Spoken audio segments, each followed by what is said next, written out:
Les actions réciproques au passé composé are reciprocal actions in the past tense. We learned before that the structure for reciprocal actions is what takes the place for using the words each other that we would in English. In the passé composé, reciprocal verbs are conjugated with the helping verb être instead of avoir. This is going to be the most challenging part of this lesson, though. We say that the past participle agrees with the reciprocal pronoun when it is the direct object of the sentence. And then we say that there is no agreement when the pronoun is an indirect object.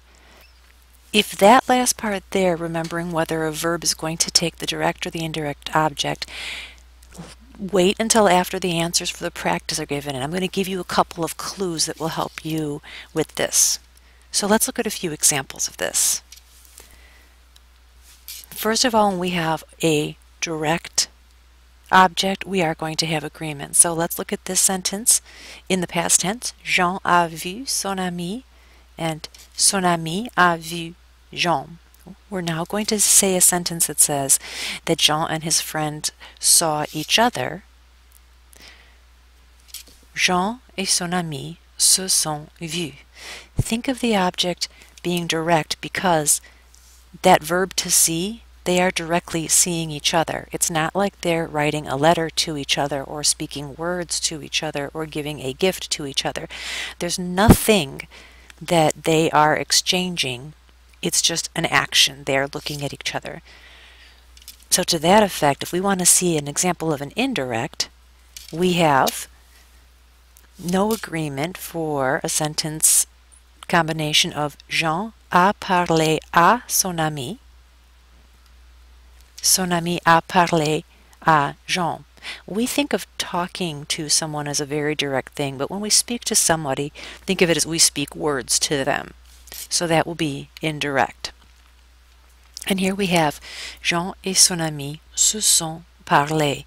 And we're going to notice here that there is no agreement on the past participle parler.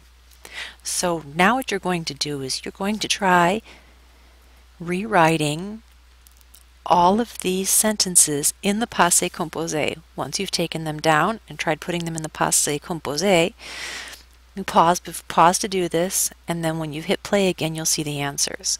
After the answers, I'll give you a couple little pointers for identifying a verb that will take a direct versus an indirect object pronoun.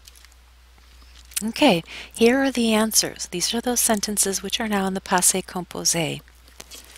Here are some of the explanations and what might somehow be, which I'm hoping will be a help to you if you are unsure about what to use. Okay, so for number one, elles se sont donné des cadeaux. Les cadeaux, that is our direct object, whereas the se, the L and the se aren't direct object. They're not giving anybody. They're just giving their gifts. Number two, ma mère et ma sœur se sont maquillées. They directly do this to each other. They don't make up something to someone, but they make each other up. Les joueurs se sont parlé de foot. Parler de foot. They talk to each other about this. So we can always talk about something. When we're talking, we are always talking about something. So that's really our direct object. It's not les joueurs and se, which are directly doing anything to each other. This is a difficult one for us English speakers to remember. Les profs se sont dit au revoir. Okay, so we have the word dire. They said au revoir. This would be our direct object right here, is what they said, not the fact that they are talking. They aren't saying each other. And finally, number five, nous sommes vus. I put the option here of either being two women speaking or a mixed group or just men, so that is optional here, depending on who saw each other. And this is because you directly see someone. So one little clue to help you with deciding is, are these verbs going to be, they're going to take the direct or indirect object? That's going to be a big key, is looking at the verb. So here are a couple of key words. This a, which means to. So for instance, for number one, donner un cadeau à une personne. You give a gift to someone, okay? And then look at the second one. Se sont maquillés. You don't put makeup to someone, right? You don't make up someone. So if you're making someone up, you know, for like let's say a photo shoot or whatever, you make them up directly. You're not making to them or making up to them. It doesn't make sense. Parler, remember we speak words to people. And in French, we use that word parler à. We always use à with parler. Dire à. Think about this. We always say something to someone, so we have the word dire in here. And then finally this voir, okay, vu means voir, is to see. We don't say I see at someone, correct?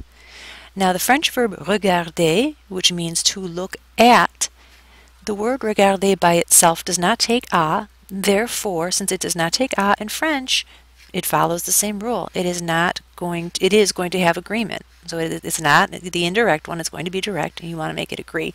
Another key word that you're going to look for is if you're putting two sentences together and one of them has the pronoun lui in it. That is a dead ringer right there. That tells you right away that those are indirect objects. Okay, je lui écris, that means I am writing to him or her. Je lui dis, etc.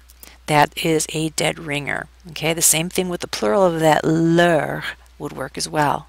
Okay, I hope this helped you. Merci, au revoir.